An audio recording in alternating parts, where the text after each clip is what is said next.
Greetings, Earth creatures. DJ Pew Pew here, and I just wanted to make a casual little chit-chat video about the Korg Opsix. This is the Mark II version, and for you people with short attention spans, I'm going to get right to it. It is really awesome. If you want one, you should probably look at getting just the original, the Mark I version, and get it used. Because I think the only significant difference between the Mark I and the Mark II is this one has, I believe, 64 voices and the Mark I has 32. I don't know if you're ever going to need 32 on top of 32, but that's the only differentiation. And I got this a couple of months ago, got it with my own money, and it simply sounds amazing. I'm not even going to try to educate you or myself about FM synthesis. I'm just going to say that it makes sound in a different way. It's digital, but how it works inside makes a unique sound. It sounds awesome. So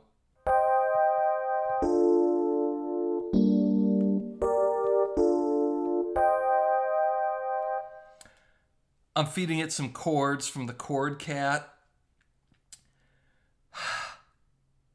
This has got dozens and dozens and dozens of amazing sounds built in. I haven't even really messed with tweaking any of the sounds. I'm just finding ones that sound so good and going with it.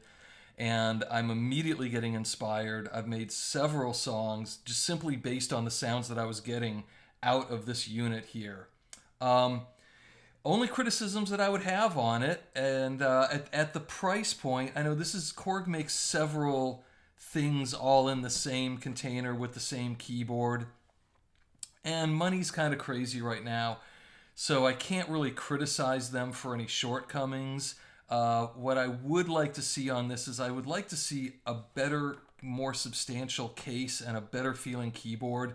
This feels kind of not so awesome, but again, at the price point with shipping and everything that this world requires, I think it's a good value for it.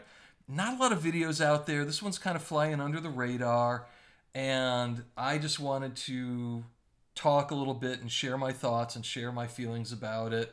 And I just love this thing. It's absolutely fantastic. I'm mostly using it for sort of, I'd call them lead chords.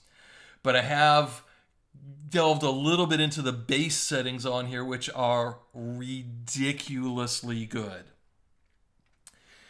It's all good, but just the richness that you get with the multi-notes, the chords, is where this thing really, really, really shines. And I wanted to get a dedicated chord synth. And for instance, you see right here, I've got the MC707, and this does chords, but I really wanted a standalone unit just to do chords, and this thing is it's better than I thought it was going to be. There was just more here than I thought. It sounds better than I thought. There's more rich settings than I thought, and again, it's just kind of, I haven't seen a lot online about these, and I just wanted to give a little thumbs up to Korg on a job well done here. It's just really gorgeous. The only other thing that I maybe would have done differently if I could do it over again is I would not have gotten the keyboard version. I think this just comes in a rack mountable faceplate, and I probably would have done that just to save space, because I already have a keyboard, but that's only 2 octaves. This is 3 octaves. So if you're looking at one of these and you want to pinch a penny, go for a used Mark I, or if you're short on space, go for the rack mount version. But I'm super happy with this, and I really couldn't recommend it any higher. The sound it's unique, and working with other synth gear, I found that some things will be harmonious with it and some things won't. Some effects sound good with it and some things don't. That's the way it is with every piece of gear. But yeah, really just wanted to throw my 2 cents into the proverbial ring here and say that this is really, really a nice item. And if you play just organic piano, or if you sequence it with synthesizers and the way that I do, it's super duper great. And for me, it's the 80s in a box. And I was there in the 80s. I know what it sounds like. And this is the 80s in a box. So if you've kind of got a Stranger Things thing happening, or if you're just feeling retro, this is it right here. I've just been on a creative binge since I got this, because all I need to do is just find a sound and pick some chords. And here let's just... Nice.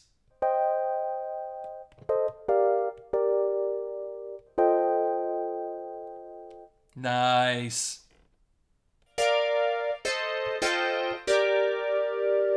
Sharp.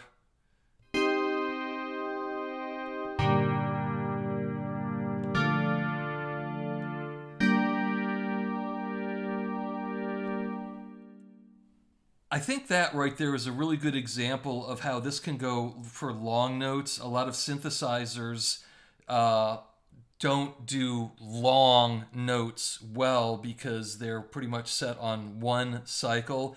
And this has got enough variations built into it that over time it can keep it interesting. And you can just hold these chords for a really long time. Let's just grab a couple more and then I'm out here. You can't go wrong with this thing.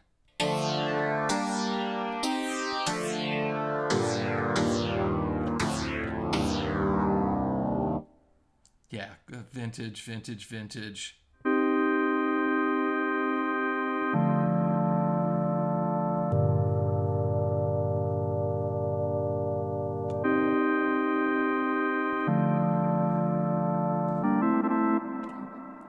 Well, that was a little ganky there, but let's just try a few more.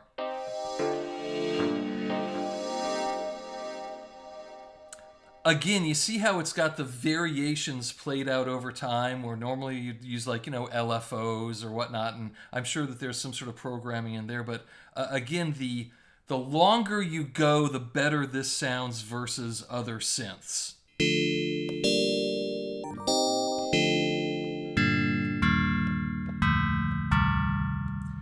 And it'll go low. I mean, it'll go low.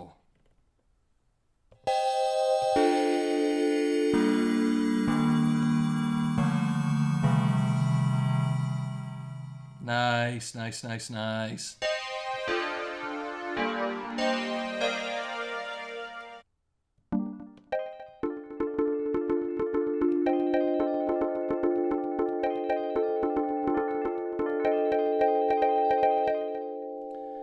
Yeah, again there you can see some of these sub rhythms happening there. All right, folks, look, this is just a fun chat today. I'm not going to get too deep into this. I just wanted to have a fireside chat with you all and really talk about how nice this is, how nice these two things work together, although I have serious issues with this box here, but for what it does great. And the combination of these things too here, whatever you're doing, this will create just a whole new space, a whole new portion of real estate in your creative statehood. So anyway, DJ Pew Pew, buy it.